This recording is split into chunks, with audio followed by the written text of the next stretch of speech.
Dear Sri Lankans, today is an important day in the calendar of the Kingdom of the Netherlands. It is our national day, called King's Day, or in Dutch, Koningsdag. We are celebrating the birthday of our King Willem-Alexander. For me personally, it's my first King's Day in Sri Lanka.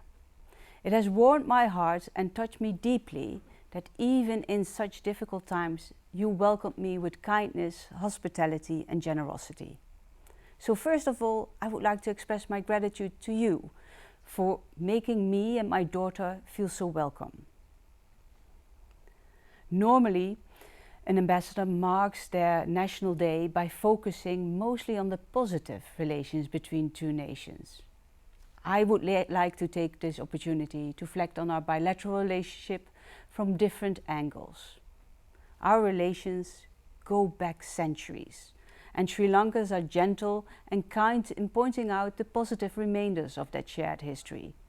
These can be found in the spheres of law, cuisine, education, infrastructure, like the Dutch forts and canals, in words like cookie, aardappel, kamaradja and vatura. But the account that emerges is not always a pretty one. The Netherlands was a colonial power, which meant that countries, its people, its resources, its cultures were exploited for our own benefit, also in Sri Lanka. In recent years, colonial history and its consequences has gained more attention in the Netherlands, in exhibitions, publications and in the public debate. In the words of our King, profound knowledge of the past is essential to understand historical facts and developments and to see their impact on human beings and communities.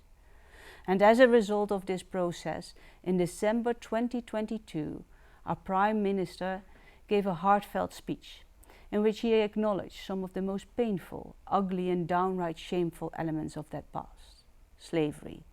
He apologized for the role the Netherlands played in this criminal system which caused an untold number of people untold suffering. This slavery system was part of our colonial past and it also affected Sri Lanka.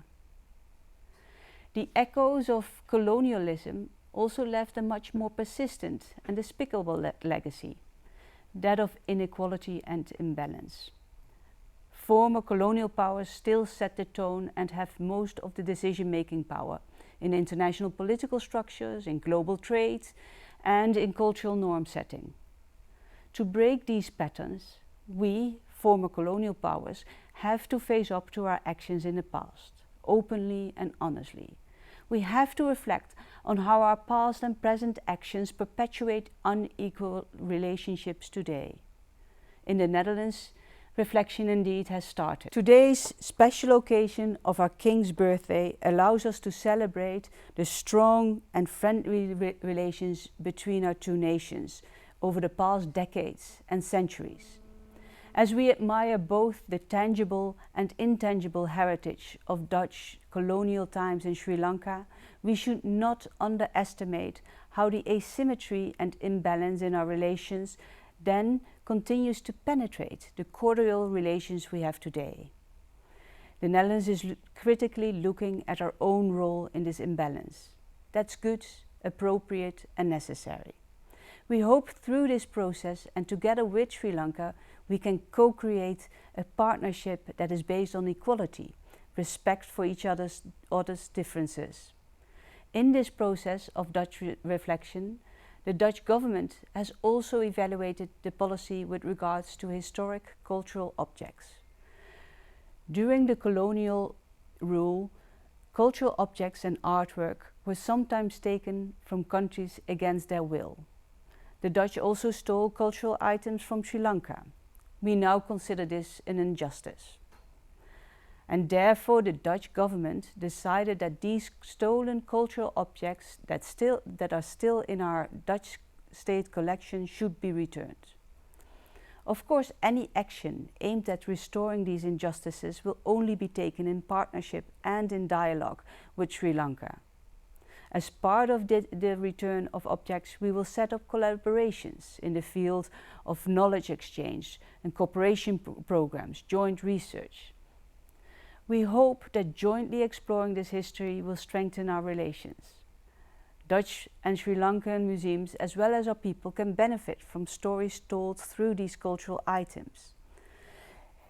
They narrate our history from a variety of perspectives, and it's only through better understanding and the willingness to undo these wrongs that we can build a stronger, just and equal partnership.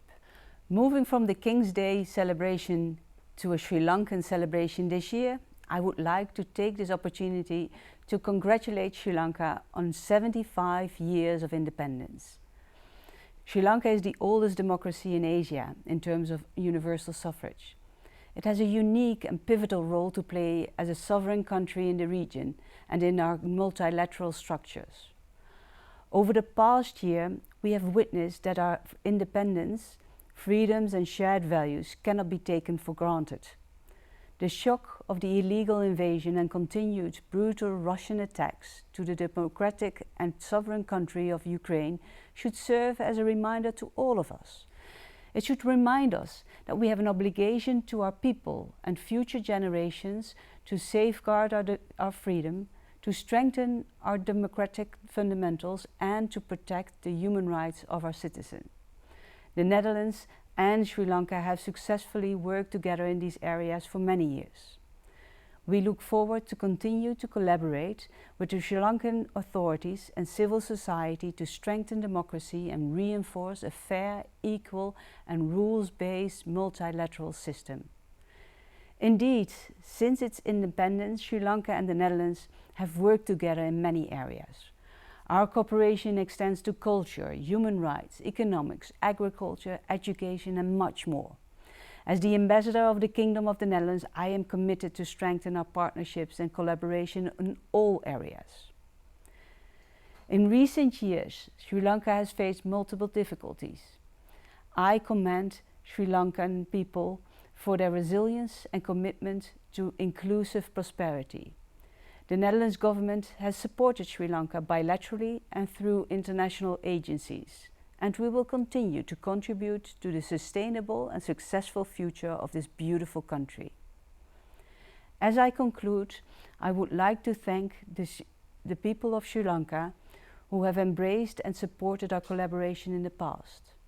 Looking at the future, the Netherlands Embassy looks forward to engage and build lasting alliances to co-create a better, equal and just future for Sri Lanka and the world. Thank you.